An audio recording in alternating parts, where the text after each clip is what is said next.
Cerita kami, para pemuda di kampung halaman.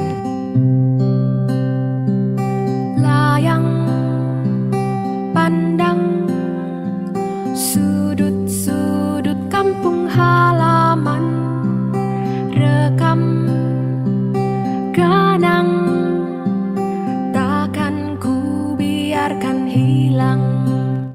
Hai, aku Agnes dari Kendal, Jawa Tengah. Menurutku literasi tidak hanya tentang membaca, tetapi juga bisa jadi media kolaborasi dan berkarya bersama.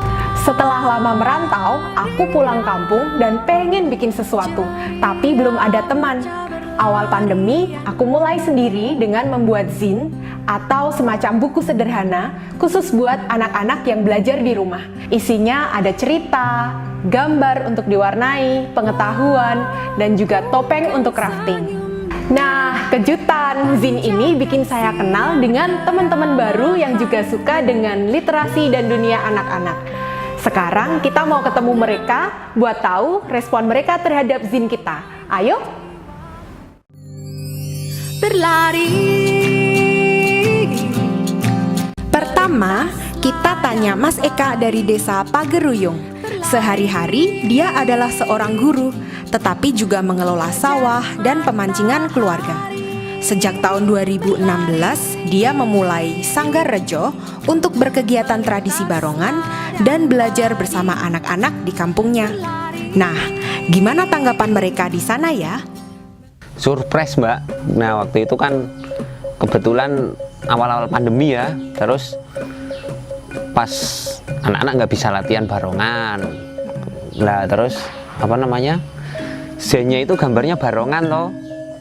Anak-anak pada seneng sampai fotokopi dibagi-bagi ke teman, ke rumah-rumah, disamperin ke rumah-rumah seperti itu.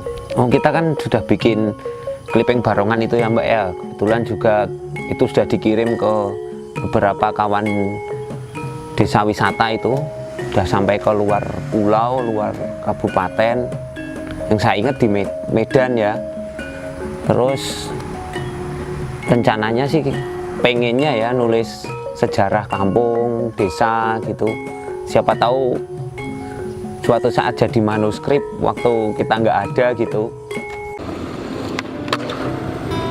Ada kakak adik yang keren nih, namanya Mas Faton dan Mas Rifki. Mereka adalah ilustrator. Mas Rifki bersama teman-temannya memulai lapak baca Rakyat sejak tahun 2016 dengan menggelar buku gratis baca di sekitar kota Kendal. Sayangnya, sejak pandemi mereka harus berhenti melapak dan kegiatan pindah di rumah, di mana Mas Faton menemani adik-adik.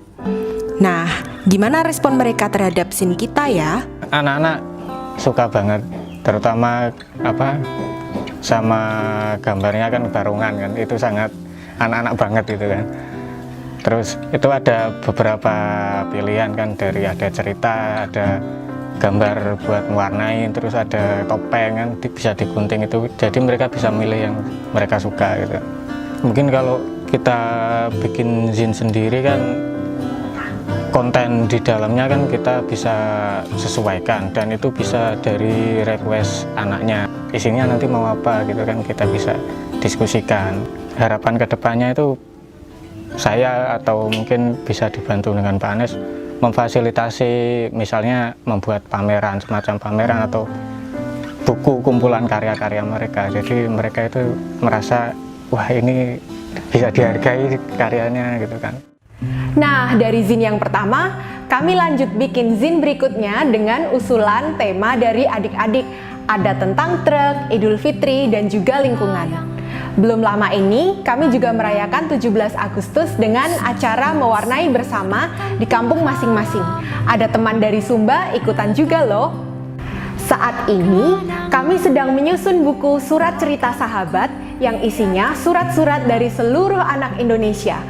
Mereka bercerita tentang perasaan mereka selama pandemi COVID-19. Ada 140 surat loh. Dan ternyata literasi menyatukan kita. Tidak hanya kami di Kendal, tetapi juga dengan teman-teman di seluruh Indonesia. Berlarian